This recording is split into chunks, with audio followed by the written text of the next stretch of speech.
What's up, fam? Welcome back to the Steep Stuff Podcast. I'm your host, James Leroux. Super excited to bring you guys another Sunapee Scramble pre-race interview with none other than Mr. Remy Leroux.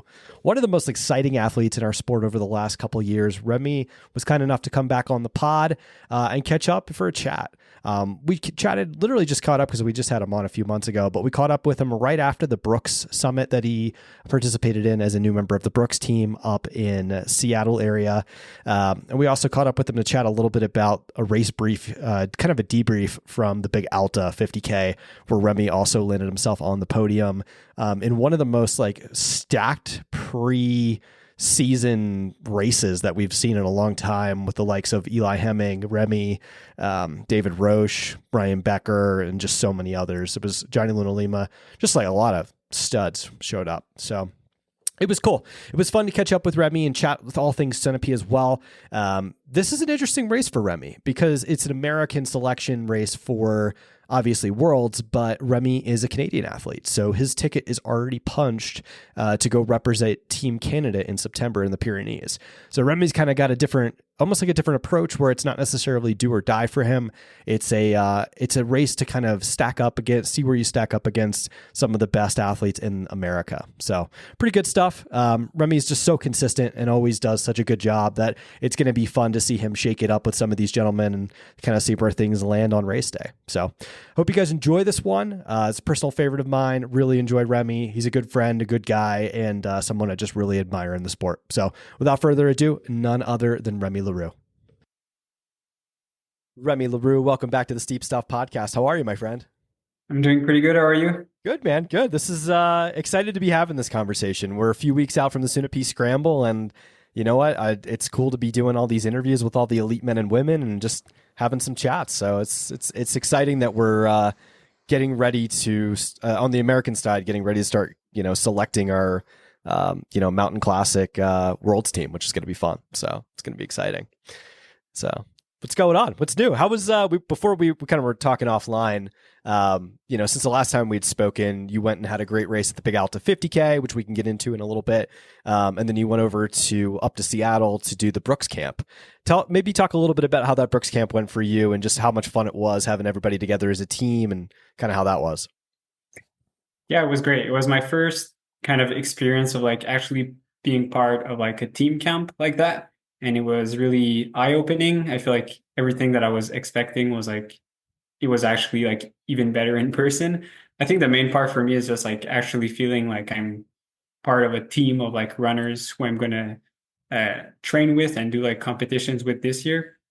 Just thinking about Sunapee coming up in a couple of weeks, it's going to be so cool to, we're going to share an Airbnb, all the gang together for a couple of days before the race, go check out the course together, probably do some media stuff and stuff like that. And we're also going to meet up at a lot of different races like Broken Arrow this year, Sierra Zanal. We're going to do a training camp before that. So it's really cool. It's definitely what I dream of when I think about being part of an actual team of runners. And it's been super cool. And also seeing all the products that are now on the market and are going to be on the market in the next couple of years is pretty exciting. I don't consider myself very much of a gear person, but I think I'm now starting to become a bit more just seeing the people that work with the shoes directly and stuff like that. So that's also very exciting. That's amazing, dude. Do you have more, and obviously we can talk about this because you're not previously you were with Merrill and now you're with Brooks. Do you have more access to those folks that are in shoe design and shoe development now compared to Merrill? Honestly, I'm super impressed. I feel with Brooks, I know Mika, for example, last year, he contacted the people who create the shoes at Brooks, and they made a custom shoe for Mika for a specific race that Mika that was going to do a vertical race. So I feel they're really, how can I say that? They're really listening to what we want, and they're really ready to custom things, and they really want our feedback, which sometimes I kind of since I'm not such a very gear oriented person, sometimes I don't feel super comfortable sharing feedback because for me it's like, well, yeah, I mean the shoes are comfortable or like, yeah, the shoes like the grip is good or whatever. Like I'm not very good with like the sophisticated terms and like being able to differentiate like one shoe from another. But yeah, I feel like they're really attentive to our feedback and they actually like put them in practice like in their shoes afterwards. And that's been really refreshing to see. Yeah. Yeah, I mean, I have to be honest with you, man. I think it was such a smart decision to go to sign with them, in my opinion, for two reasons. One, I think it's now the best. Like, if you were to look at ITRA indexes and UTMB indexes, like I think you guys have the best sub ultra trail team on the planet. That's the first part. And second thing is, I just love that they're investing so much in sub ultra. You know, it's the only team, or it's really one of the only teams besides maybe Solomon, but Solomon to a lesser extent because it's a smaller team. Like they're one of the only few teams that are like just really heavily investing in sub ultra, which is cool to see as the sport grows and develops. Yeah, I agree. It was super cool at team camp. One of like the people that work at Brooks with the team is Garrett Heath, Yeah. who's like one of the best American. Well, now he's retired now, but he was one of the best like runners of like cross country or on the track.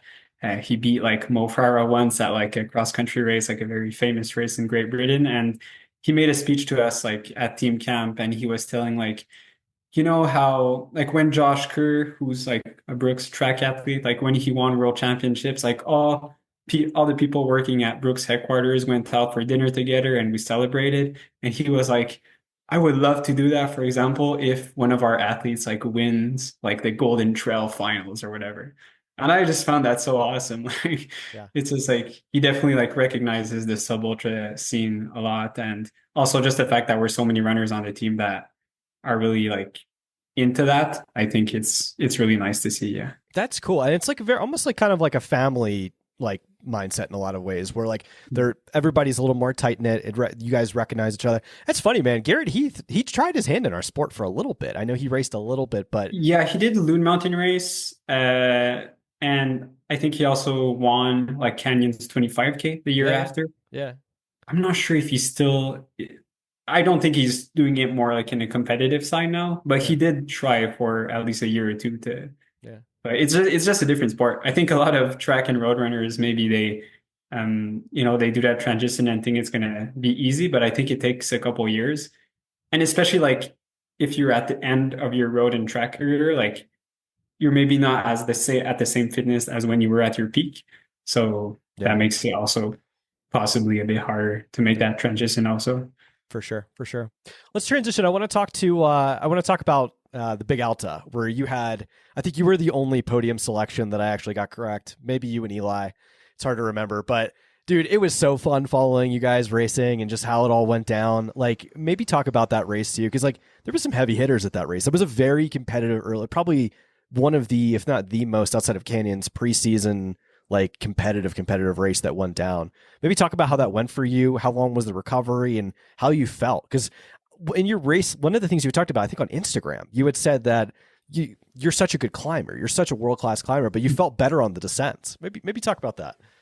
I wouldn't say I felt better on the descents, but just I felt like the lead pack was just going way too hard on the climbs and just too easy on the downhills, which I think it's usually the case. Like whenever I run with like road runners and people like that don't usually run a lot of hills, like that's often how they run. But I felt like it was kind of like the same thing. Like as soon as we got on the first climb, I was like, wait, what the heck? Like this is way too quick. And I use heart rate a lot. And I was just very quickly able to see that, okay, like I could keep up with them if I wanted to, but this is like not a very smart way of racing. So basically, yeah, for the first like 8 or 9 miles, it was kind of a strange feeling that on every climb I would get dropped. And then every time we get on a downhill, then I'd catch them back. And so yeah, I think that definitely helped me. But yeah, I mean, overall, it was a pretty good race, I'd say. I don't think my fitness was at the best point that it could have been, just because I had been injured a lot during the winter, had like a lot of Achilles problems. But yeah, fortunately, like I think like 2 or 3 weeks before the race, I did like this one long run that was kind of like going to make me decide if I was fit enough or I want to say not injured enough to do the race. and that long run went well. So I was able to do Big Alta, and um, yeah, it was good. It was my first ultra in like 5 years, I think. But it was surprisingly kind of fun. I'm not gonna lie. I feel like I've been someone who's very much like, oh, I don't want to do ultras. I just want to do like sub ultra stuff. But it's kind of cool to be in a race and like you're pushing. Like yes, you're working hard, but you still feel like you always have another gear, and you kind of feel relatively comfortable in a way. Yeah.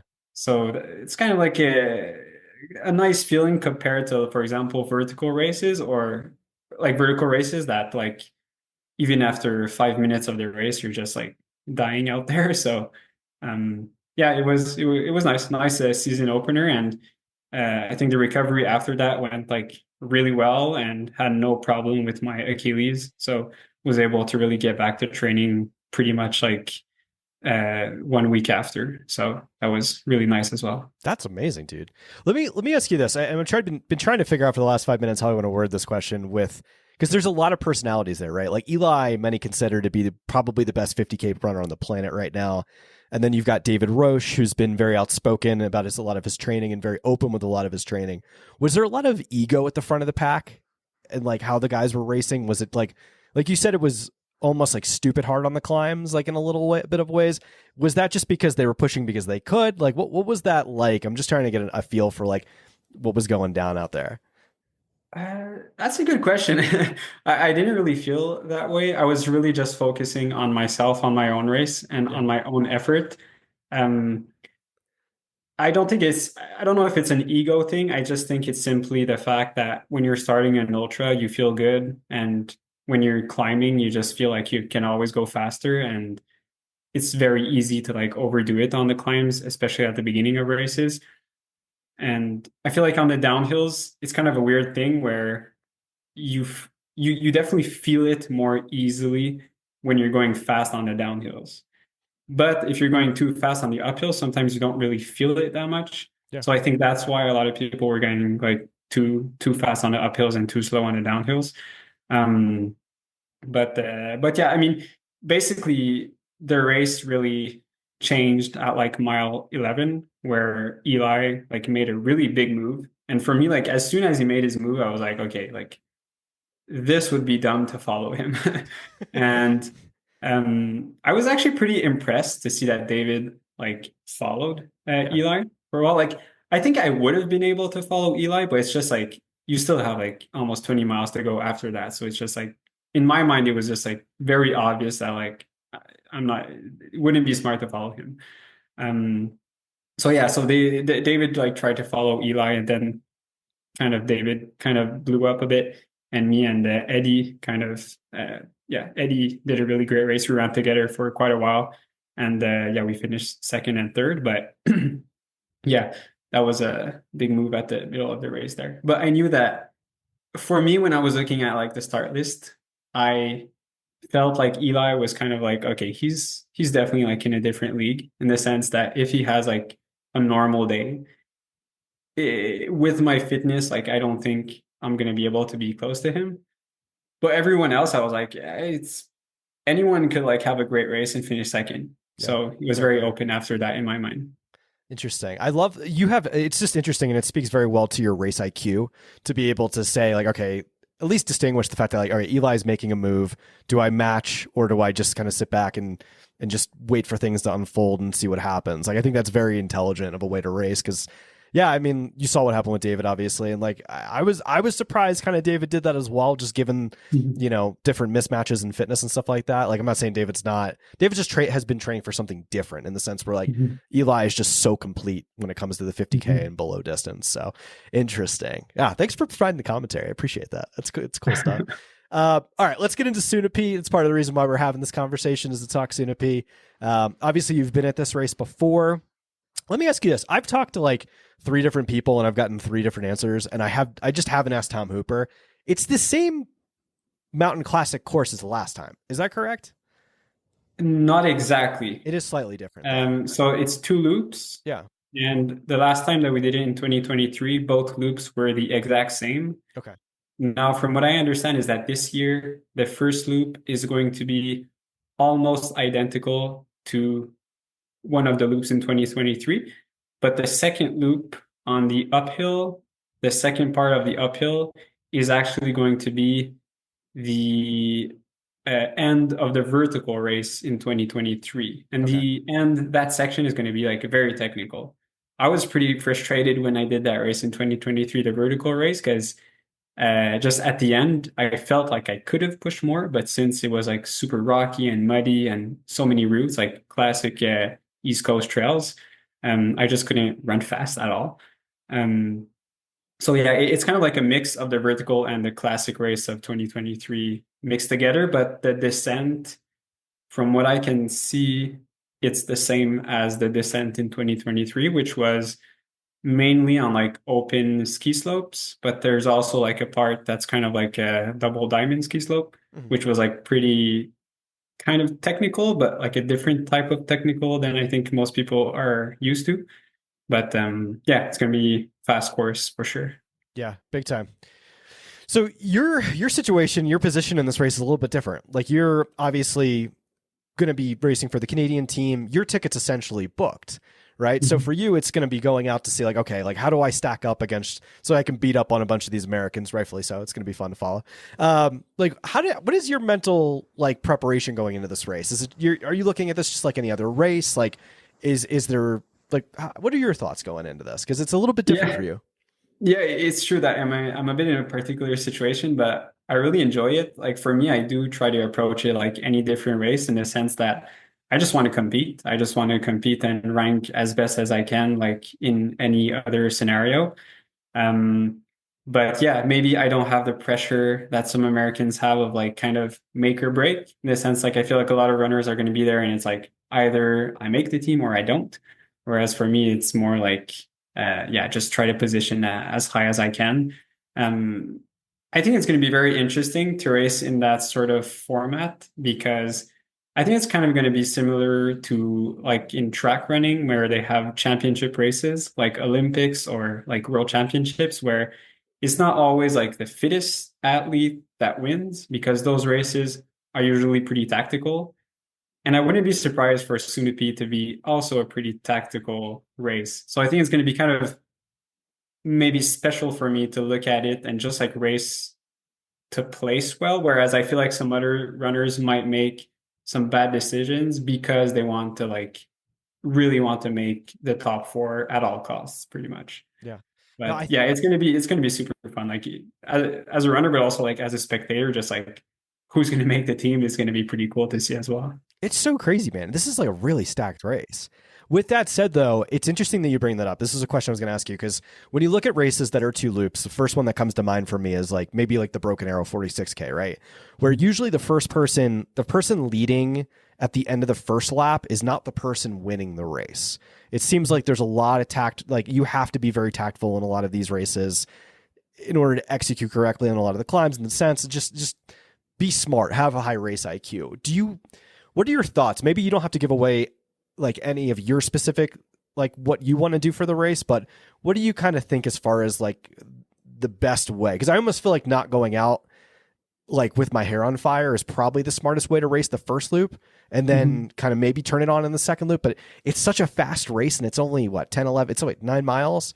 So it's, you got to be so fast too. So it's very Yeah. tricky for this. Yeah, I mean, I think you have to be fast on all different sections, but if there's one section where I think a lot of people will most likely lose a lot of time is on that second climb Yeah. because it's very easy on the first climb or on the first descent to really go fast. But on that second climb, which is still like a pretty like long climb, it's like half a VK, I think, in terms of elevation gain. Like you can lose a lot of time if you're kind of really fatigued at that point. But yeah, in terms of tactics, one of the things that I expect to happen is like at the start, like for sure there's going to be a lot of runners that are going to start fast. Like just thinking about like Christian or Andy, like those guys always start really quick.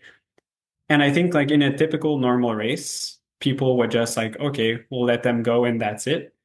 But I feel like in this scenario, since like top four is going to US team, I feel like for sure some people are going to be like, oh, I want to be at the front. I want to keep up with them.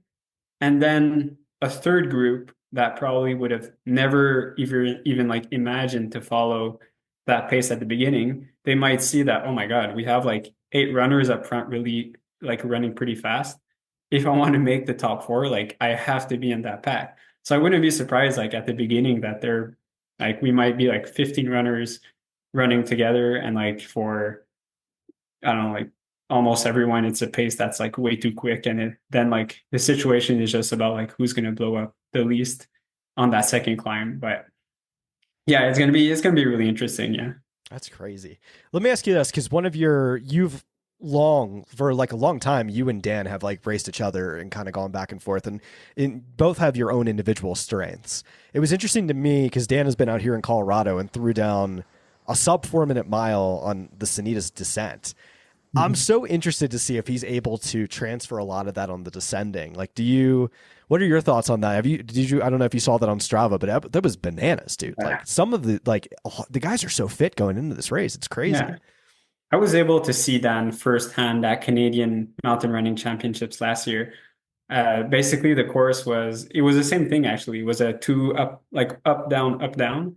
And it's so interesting, like on Strava, when you look at like the segment of the whole race, you can compare like how you were running against like another runner. And me and Dan, it was like every uphill, I would gain some time on him. And then every downhill, he would just like catch back up. And he ran that last descent, which is actually like a pretty similar terrain to Sunapee, 2 miles at 4 minute mile pace. Exactly. That's so Like I'm not exaggerating. It was literally that. And it was crazy because during that race, I was in front of him like during the descent, and I was feeling like I never felt like so good on a descent. I was like, well, I've never run. It's like to date, it's still like my fastest 400-meter split ever, fastest 800-meter split ever, all the different distances you want. And while I was doing that, just Dan passed me, and within like 15 seconds, he was out of sight. oh my So, gosh. Yeah. and it wasn't like yes, it's a ski slope, but it was still like, you had some mud, you had some grass. Like it wasn't like a perfect like asphalt road, for example.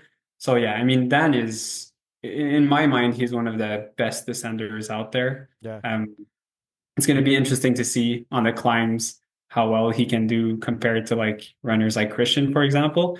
But yeah, for the downhills, I think he can do a lot of damage. Yeah. It's going to be interesting, man. I still have to talk to Christian. I'm not sure. I don't even know if he's going to I expect Yeah. him to be there coming back from injury. Yeah, Uh, exactly. Mason too, man. Mason Copey. Yeah, I Holy agree. shit, is he good Yeah. now? Like I raced him a couple times last year at the Cirque Series, and like I always knew he was like a sub 14 minute 5K guy, but I Yeah. like this year he really put it together. So Yeah, it's just I so totally crazy. agree. Yeah. I was speaking to someone, I don't remember who last week, and we were talking about who like was going to be there at Sunapee, and I was like, I think Mason is like someone that people maybe don't think about much, like, but he's like really freaking good. Yeah. So yeah, I wouldn't be surprised to see him up front also. Yeah. Yeah. Like, the way I explained it was like that's not the same Mason from 2023. Yeah. That's a different Mason. So yeah, it's gonna be interesting.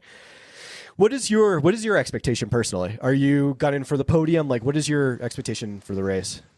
I think yeah, podium would be like the goal, but I don't want to say just podium because like I don't want to be like in a position, for example, if I'm third and I'm like, oh, I'm going to be content with third because it's on the podium. So Yeah. I always try to look at races like I want to just finish as high as I can. Because same thing, like if I'm in 10th place, I still want to run my best to try to get ninth in front of me. I don't want to be like, ah, I didn't get my goal, so I'm just going to like keep it easy for now.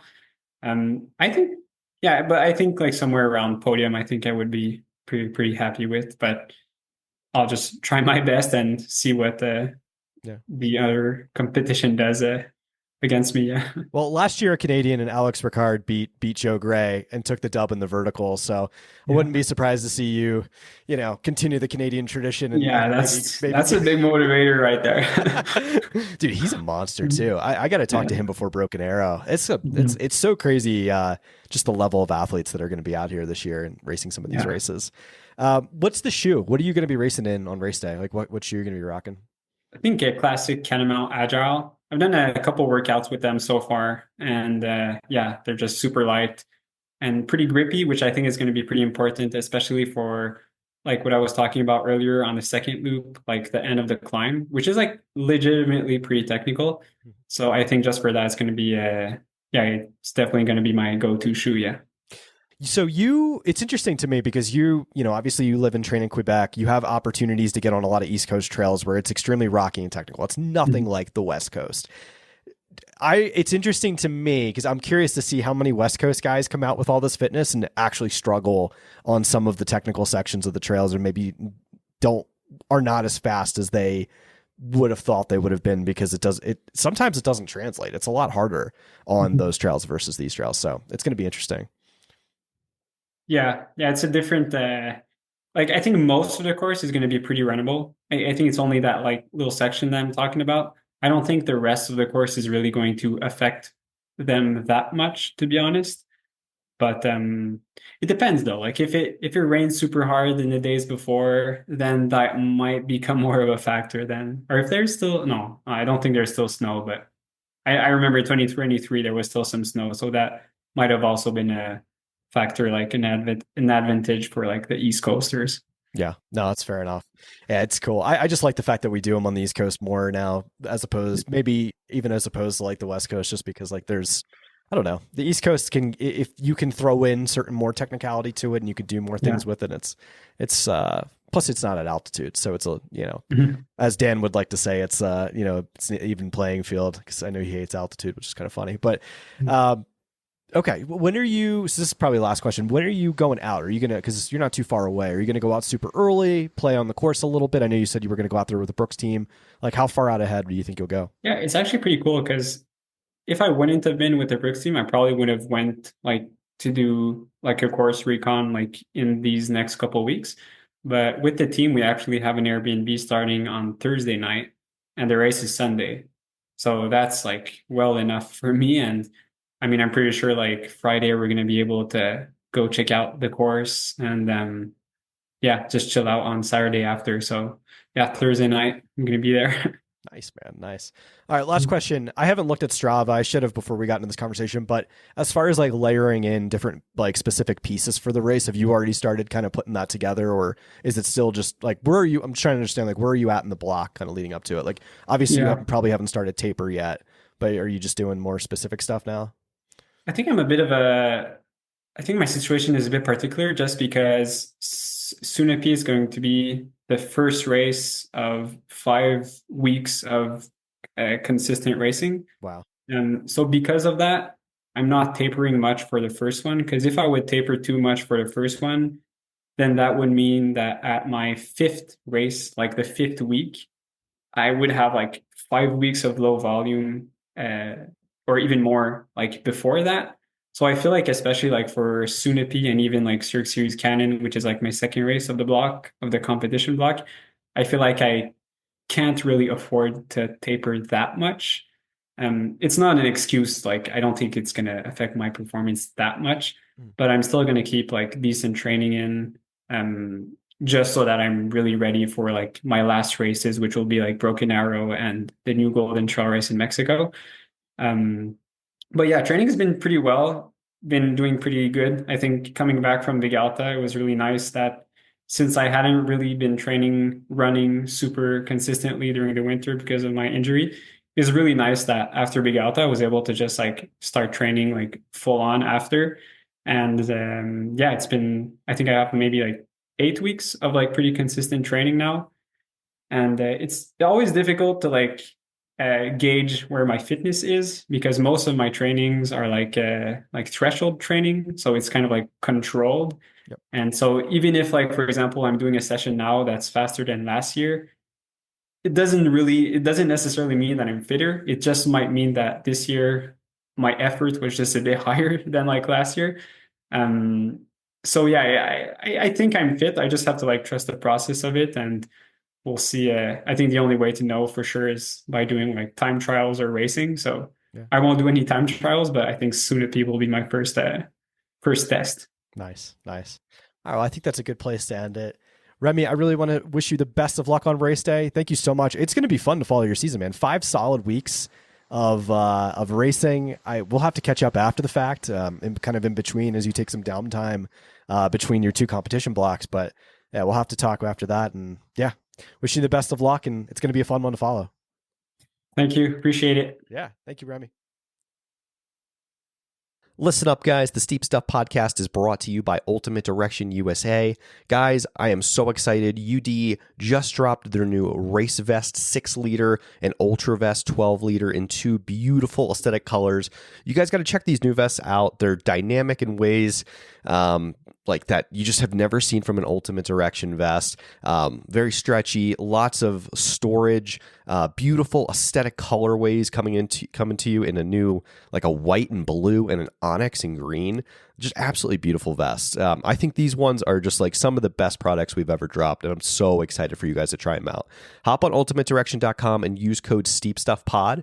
Again, that's SteepStuffPod for 25% off your new vest. I mean, they're already affordably priced, but 25% off is just going to make it so much more affordable for folks in an already increasingly expensive trail running environment. So hop on ultimatedirection.com, get yourself a new vest, a pack, or any hydration solution, and let me know what you guys think.